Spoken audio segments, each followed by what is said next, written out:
Le président de la République, maréchal Mahamat Idriss Déby Itno, a effectué ce dimanche 4 mai une visite inopinée au pavillon des urgences de l'hôpital central de N'Djamena.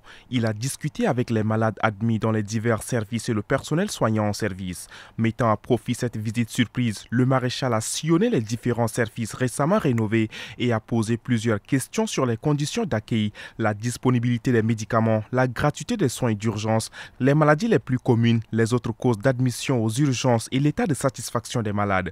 Au cours de sa visite, il a constaté la non-application de la gratuité des soins d'urgence ainsi qu'un certain nombre de manquements de diverses natures. En prélude à la journée internationale de la Croix-Rouge et du Croissant-Rouge placée sous le thème du côté de l'humanité, les agents de la Croix-Rouge du Tchad ont organisé un don de sang volontaire ce dimanche 4 mai 2025 au Centre national de transfusion sanguine. L'objectif de cette initiative est de soulager les souffrances et de sauver des vies humaines. Selon le président national de la Croix-Rouge du Tchad, Khala Ahmad Senoussi, le choix du thème n'est pas anodin. Le don du sang fait partie intégrante des activités phares de l'organisation. La plupart des Tchadiens font des dons de sang par obligation familiale, mais la Croix-Rouge est prête à secourir tous ceux qui sont en détresse et dans le besoin de sang, a-t-il affirmé. Le ministre des Télécommunications et de l'Économie numérique, Dr Boucar Michel, a poursuivi sa mission d'inspection à Sar, chef-lieu de la province du Moyen-Chari. À cette occasion, il a visité l'École nationale supérieure des technologies de l'information et de la communication.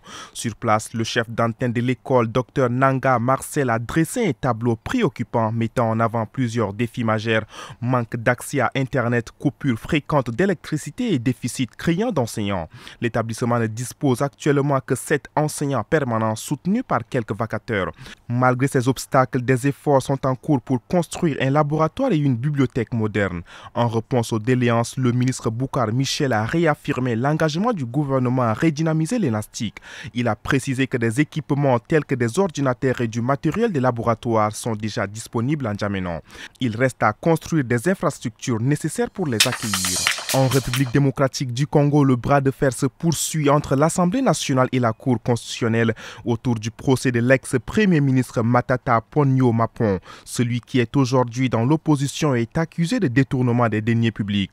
Près de 200 millions de dollars destinés à la mise en place du parc agroalimentaire de Bukangalozo.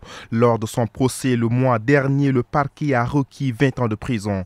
Au cours de l'audience, l'ancien premier ministre a invoqué son immunité parlementaire et le débat s'est amplifié ces derniers jours entre le président de l'Assemblée nationale et celui de la Cour constitutionnelle.